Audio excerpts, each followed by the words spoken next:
as we saw in Kayla's presentation about 2 presentations ago, she said her issue was the world is not kind.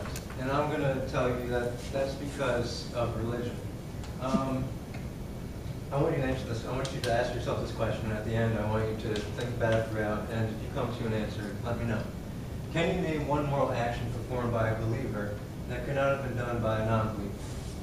Now, can you name one hideous act undertaken because of their faith? This quote was given, is a question asked a lot by Christopher Hitchens. He's a well-known pundit and journalist and one of the 4 horsemen of atheism.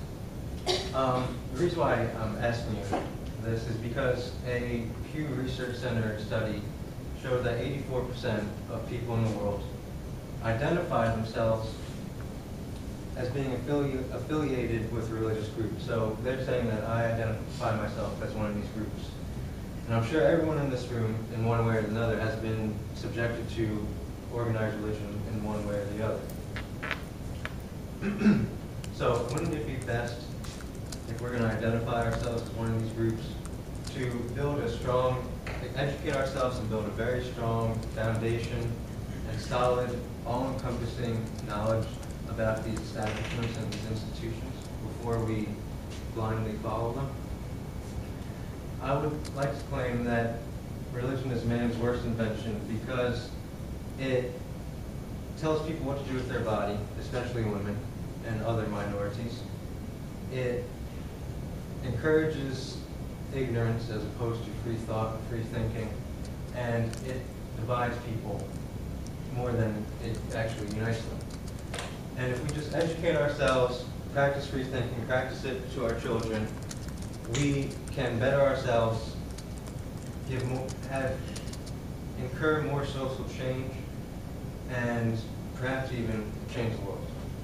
So, my problem is that there's so many horrors and disasters that have come from, that have been justified and warranted in the name of religion. There are countless wars and crusades that have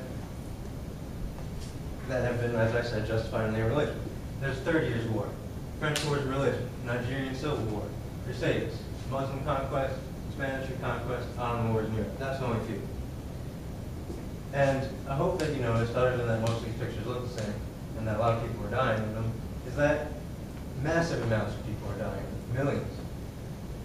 And that 30 Years' War, at that time, 2% of the world population was killed during that time. While other times we have these longer wars that last 400 years, thousands of years, and still to this current time. So we don't need to look at the past in order to prove my point. We could look at the present. About 14 years ago, Osama bin Laden issued a holy war against the United States. Subsequently after that, planes were flown by religious fundamentalists and radicals into a building. And I love this quote by John Stewart: religion has given people hope in a world torn apart by religion. And it's quite true. We could also see the ongoing conflict between the Holy Land of Jerusalem, who has right to that land. Is it Israel? Is it Iran? And with the approaching, Iran is close to obtaining a nuclear weapon. Who knows what they will do with such a weapon? Also, I just looked at the Wall Street Journal. On the cover, it talks about the civil war in Iraq right now between the Sunnis and the Shiites, and the civil war in Syria. It is ubiquitous. It's all around us. We need to know more about this. Let's stray away from the war for a little bit and all the death, and let's just look at the malpractice of maltreatment, rather, and mistreatment of women and homosexuals in most of these texts and most of these beliefs. Women are deemed as property and inferior and second-class citizens. And I will make the claim that that is partly the reason why they still didn't get the right to vote until the 1920s. They still don't get paid as much as men. And then the same can be said about homosexuals, that whereas gay marriage is still not legalized. So that's the problem. What's the cause? Here's another quote by Hitchens. And pretty much what he's saying here is that religion was our first attempt at healthcare, it was our first attempt at literature, it was our first attempt at philosophy, it was our first attempt of understanding who we are and trying to answer the unanswerable questions in life. And like David Pink said in his TED Talks about, we found this first way to do management, but science is telling us something totally different. Because it was our first, we were reluctant to stray away from it. So why is it still being practiced 3,000 years later, 2,000 years later, in 2014? And I would claim that it's the instilling of fear, ignorance, and the indoctrination has been ingrained into our fundamental being and in all aspects of society. It affects us from the very basic level. This picture is taken from Jesus Camp, a very provocative documentary. And a study was done by Brigham Young University, which found that parents are doing a very good job of passing on their religion to their children. And it just has turned into a perpetual vicious cycle where they just keep passing it on, they're ignoring free thought, and they're not letting their children think for themselves.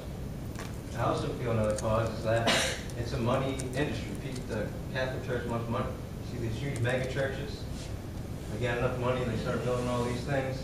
You got Joel Osteen releasing a book like every year and making massive amounts of money.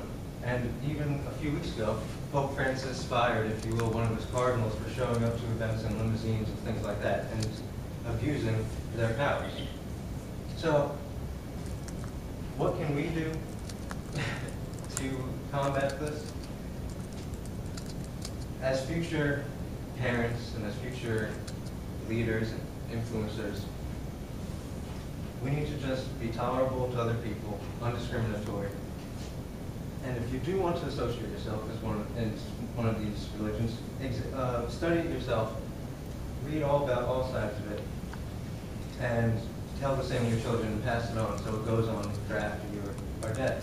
This is Sam Harris, a neuroscientist, another horseman of atheism. And he says that religion, it has segmented humanity into more parts to make more conflict, as opposed to just combining humanity as a whole and everyone being in it together. Another interesting fact I found is that the happiest nations in the world also happen to be the least religious. Perhaps there's a correlation there. I'm not entirely sure. But this is what's most interesting. Why are atheists and non-believers the most knowledgeable about religion? In my opinion, if you're practicing this religion and you really feel for it and you believe it, how come you don't know the most? Part of me feels like atheists, they look to see, they do their research. Non-believers say, this is a horrible thing. I don't want to be a part of it. And that's how they come to that conclusion. So, let me wrap up. I told you what the problem was. I kind of said what a cause would be. And I gave you a proposed solution to solve this. And I hope that at the very least, you may have never heard any of this before. No one took the side of religion. At least you start thinking about it at the very least. So here is, and the last thing I also want to emphasize is that our kids are our only chance of immortal life on this planet, and we should do our best to teach them well and practice what we feel, even if it means, even if you truly believe what you do. This is Arthur C. Clarke, a science fiction writer, most well known for writing 2001: A Space Odyssey. And the point he's trying to make here is that morality and being kind to others, it's been hijacked by religion. We were good, we were kind people before that. However, religion, people tend to think that it's because of religion that we're kind to people. So, do your best to, as I said, educate yourselves, have your children at least think for themselves, and the world will perhaps be a better place and more united. Thank you. Are there any questions?